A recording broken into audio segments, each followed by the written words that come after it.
আমরা এই মুহূর্তে দাঁড়িয়ে রয়েছি থানার সামনে। এখানে অ্যারেস্ট করে নিয়ে আসা হচ্ছে হিরো আয়ান এবং মধুশ্রীকে। জানতে চাইবো কি কারণে এই খুন, চিকন প্রেম নাকি পারিবারিক সম্পত্তির জের। তপন, মুভ। আপনি খুন করলেন কেন আয়ান? মধুশ্রীর সঙ্গে সম্পর্কের কারণে কি এই খুন?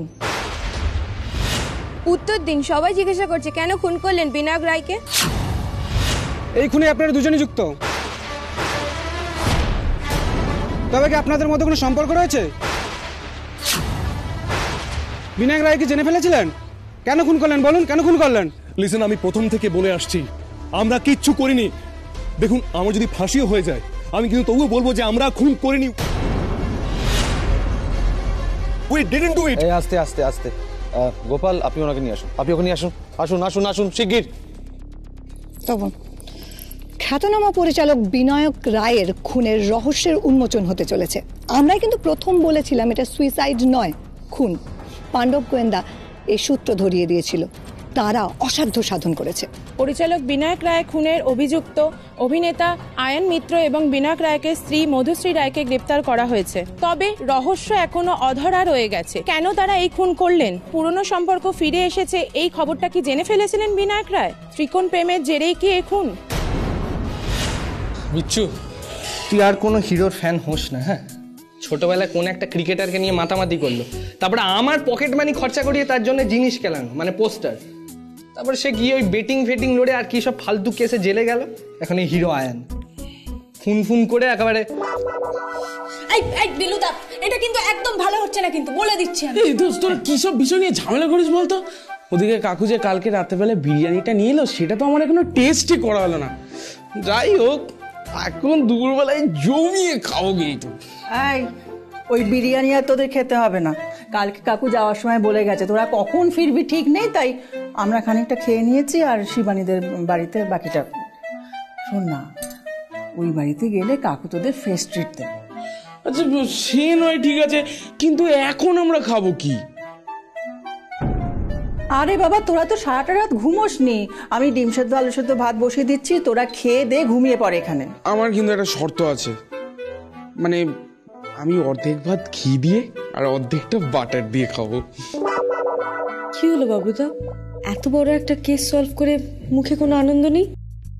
বাচ্চু, তোর হাতে ফোন বা ট্যাব কিছু আছে? হ্যাঁ। আচ্ছা, একবার চেক কর তো, যে ওষুধটা খেলে মৃত্যুটাকে হার্ট অ্যাটাকের মতো দেখায়, মানে বিনায়ক রায়কে যে ওষুধটা দেওয়া হয়েছিল সেটা এফেক্ট শুরু হতে ঠিক কতক্ষণ লাগে? হঠাৎ না, পুরো ব্যাপারটা একবার সাজিয়ে দেখতে হবে, আমি এক্সপ্লেন করতে পারবো না। একবার দেখ। কিন্তু কেস তো সলভ, পুরো ব্যাপারটা একবার ব্যাক ক্যালকুলেশন করে দেখতে হবে অঙ্কটা মিলছে কিনা। বাচ্চা একবার চেক কর।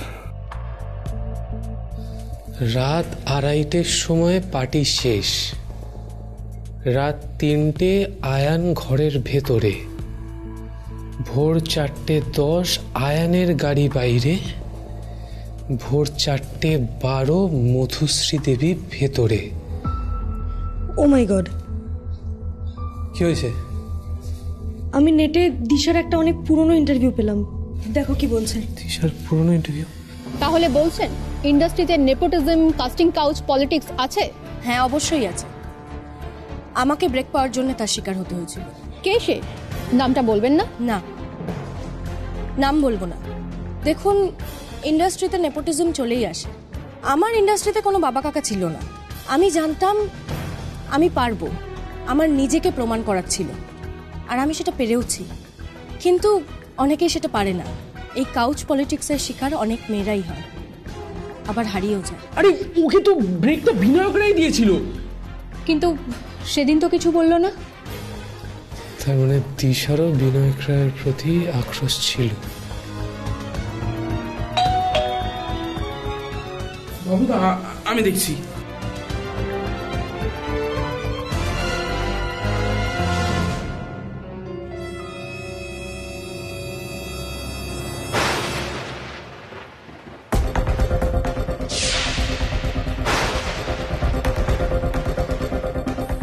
নমস্কার।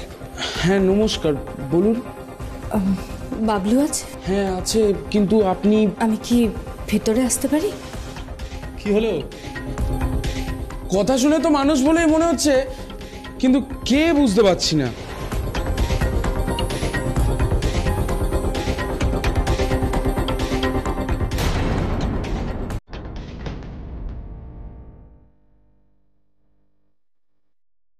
কলকাতার 16 ডিগ্রি তাপমাত্রায় গ্লাভস? কে আপনি? সরি, পরিচয় না জানলে ঢুকতে দেওয়া যাবে না।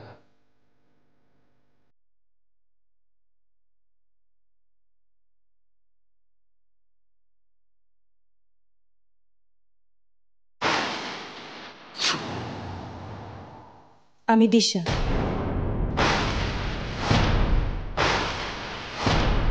ভেতরে আসুন।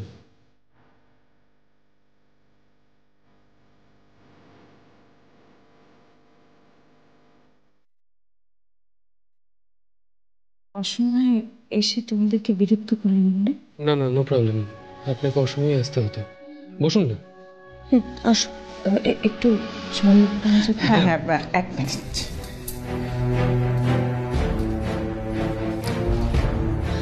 আপনি এইভাবে বলুন না, কি বলবেন? আপনার জল। Thank you.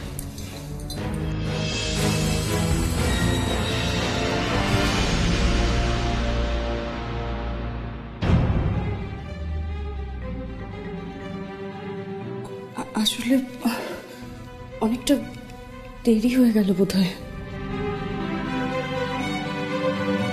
আমি তো তোমাদের সেদিনই দেখলাম ওখানে, কিন্তু বুঝতে পারিনি তোমরা এই বিষয়টার মধ্যে এভাবে জড়িয়ে যাবে।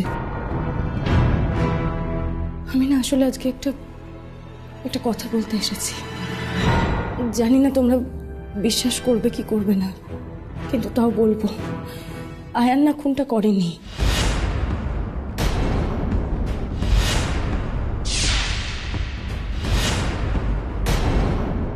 আমি জানি আয়ানের অনেক দোষ আছে। ও না মাছি মশাও মারতে পারে না, সেখানে খুন। আমি জানি না আয়ানের সাথে আমার সম্পর্কের পরিণতি কি হবে, তবুও বলবো এই খুনটা আয়ান করেনি। এমনকি আমি এটাও বলতে চাই যে মধুশ্রীকে আমি আমার এনিমি ভাবি, আমার রাইভাল ভাবি, কিন্তু তবুও বলবো মধুশ্রীও খুনটা করেনি। খুনটা যদি করারই হতো ও অনেক আগে করতে পারত। আপনি এই কথা বলছেন কেন? ওনাদের এগেনস্টে তো সব প্রমাণ আছে। যে খুন করবে সে কি আর অত সহজে প্রমাণ ছেড়ে যাবে? এই কথা তো আমার চেয়ে তোমরা ভালো করে জানো। আপনি তাহলে কি বলতে চাইছেন? কে খুন করেছে আপনি জানেন? না, জানি না, তবে এটা জানি খুন অনেকেই করতে পারে। তার মানে বিনায়কদা মারা গেছেন, লোকটা আর কোনোদিনও ফিরবে না আমি জানি, কিন্তু তাই বলে তো সব মিথ্যে হয়ে যেতে পারে না, তাই না? বিনায়কদার বাবা এই ইন্ডাস্ট্রির গডফাদার ছিলেন, আর সেটার সুযোগ বিনায়কদা দিনের পর দিন নিয়ে গেছেন। কি বলছেন? ঠিকই বলছি। তুমি অনেক ছোট আমার থেকে, তাও বলছি বিনায়কদার লালসার শিকার হয়েছে অনেকেই, অনেকে। ইন্ডাস্ট্রির সব ডিরেক্টররা কিন্তু এরকম হয় না। বেশিরভাগ ডিরেক্টররাই কোনো শর্ত ছাড়াই মানুষকে কাজের সুযোগ দেয়, অভিনয়ের সুযোগ দেয়, কিন্তু সবাই আসতো বিনায়কদার সাথে কাজ করার লোভে, আর সেটারই সুযোগ নিত বিনায়ক রায়।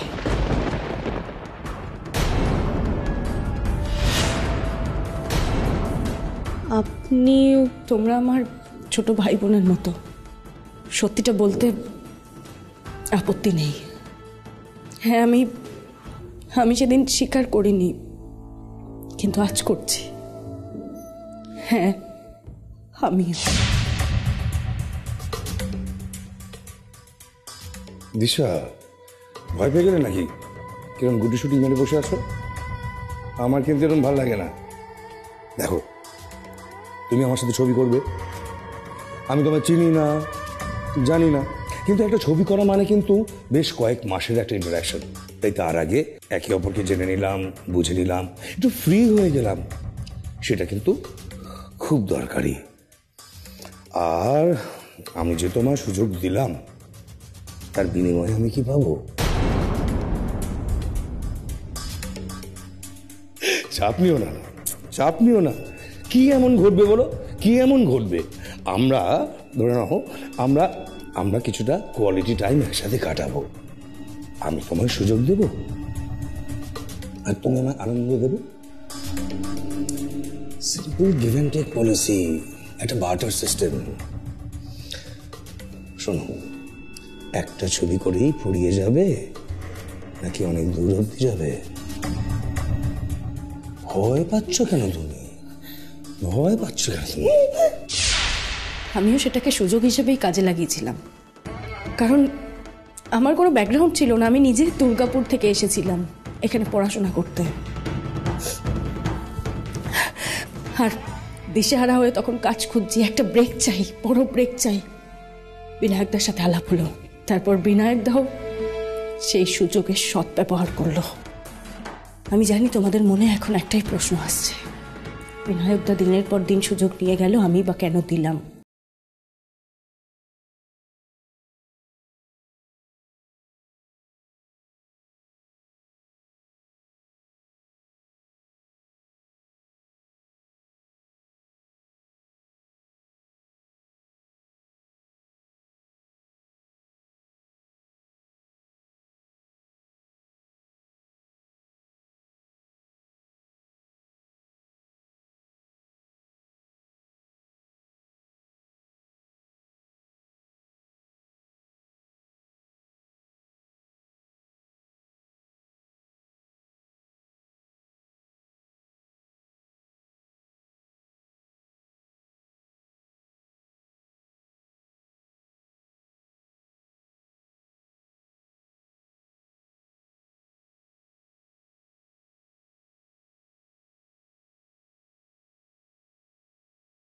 যায়।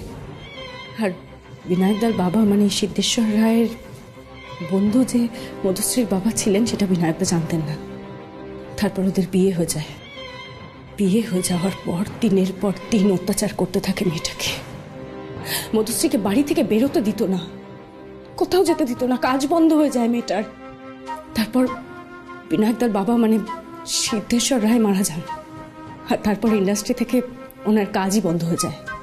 বিনায়কদা কাজের অভাবে মদ খেতে শুরু করে, ওনাকে অ্যালকোহলিক বলতে শুরু করে লোকে, ওনার দুর্নাম লড়তে থাকে, ডিপ্রেশনে চলে যায় লোকটা। তারপর আস্তে আস্তে মধুশ্রীর ওপর ক্রমাগত অত্যাচারের মাত্রাটা বাড়তে থাকলো। কিন্তু মেয়েটা ওকে ছেড়ে কোনোদিনও বেরোতে পারেনি, জানো তো। আসলে মায়ায় পড়ে গেছিল।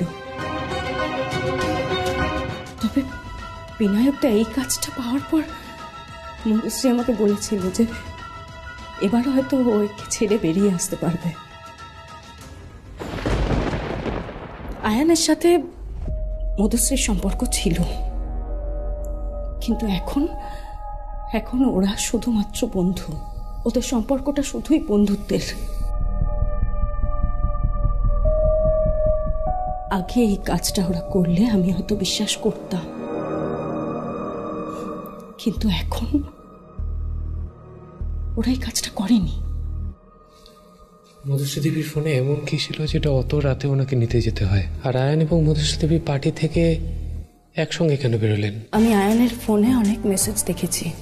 মধুশ্রী দিনের পর দিন আয়ানকে মেসেজ করত যে বিনায়কের হাত থেকে আমায় বাঁচাও, আমি তোমাদের মাঝে আসতে চাই না, আমাকে বিনায়কের হাত থেকে বাঁচাও, রক্ষা করো, আমি আর পারছি না, আমি এখান থেকে পালিয়ে যেতে চাই। এগুলো বিনায়কটা দেখে ফেলুক সেটা বোধহয় মধুশ্রী চাইতো না। দেখো, আমি জানি আয়ান খুনটা করেনি। ও সত্যি যদি এটা করে থাকে তাহলে ওর যদি ফাঁসিও হয়ে যায়, আমি আর কোনোদিনও কিছু বলবো না। দেখো, এইসব বিষয় আমি পুলিশকে জড়াতে চাই না, পুলিশকে বলতে চাই না। আমি চাই না এগুলো নিয়ে জলঘোলা হোক। আর সেই জন্যই আমি এরমভাবে লুকিয়ে এখানে তোমাদের কাছে এসেছি। প্লিজ সত্যিটা খুঁজে বের করো। তোমরা যদি সত্যিটা খুঁজে বের করতে পারো তাহলে আমি তোমাদের কাছে সারা জীবন কৃতজ্ঞ থাকব, সারা জীবন। আজ আসি।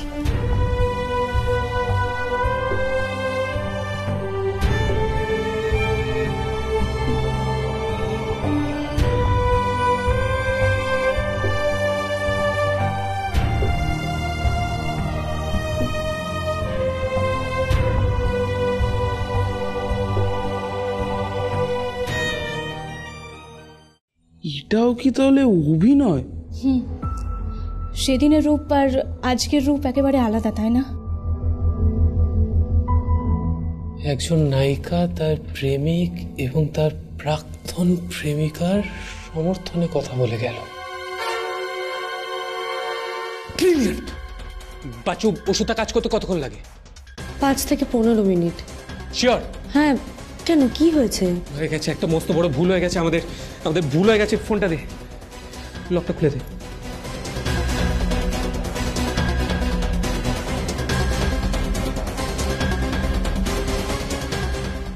চন্দ্রিমা, বাবলু বলছি। বিনায়ক রায়ের মৃত্যুর দিন আপনাকে যিনি মেসেজ করেছিল, ঠিক কটায় মেসেজ করেছিল? 7:30 কাছাকাছি। সকাল 7:30, রাইট? Okay, thank you. আমি পরে জানাচ্ছি সব।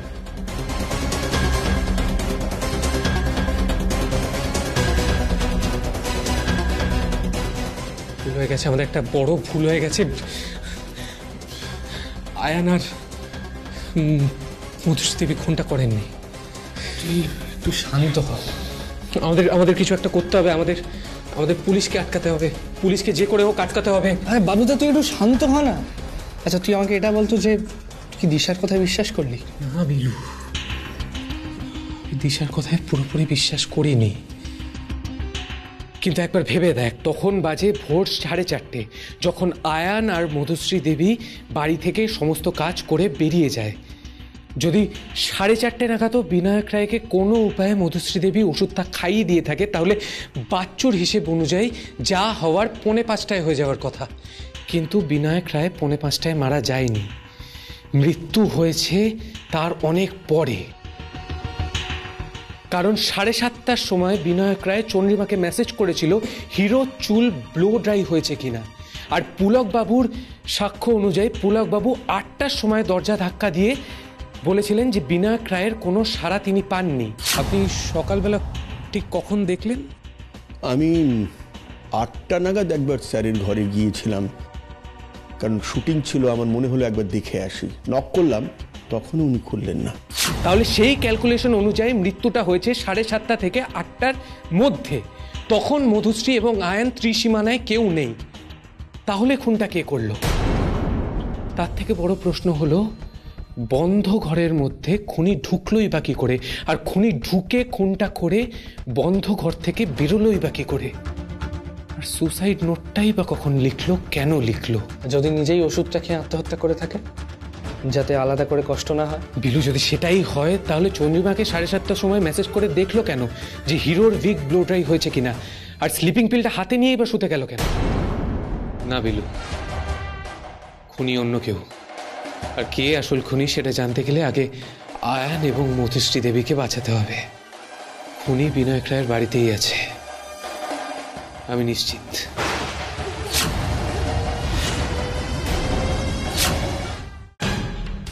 বাবু, তো এবার কি হবে?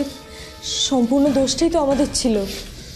সে আমাদের যা হওয়ার হোক, কিন্তু আসল অপরাধীকে তো ধরতেই হবে, যে করে হোক। বাবলু, বাবলু, কি অবস্থা দেখ, সব উল্টে গেছে।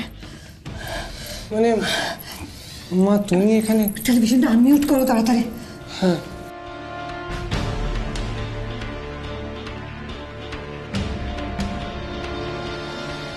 ফরেনসিক বিভাগ জানাচ্ছে বিনায়ক রায়ের হাতের লেখার সঙ্গে মিলে গিয়েছে সুইসাইড নোটের হাতের লেখা।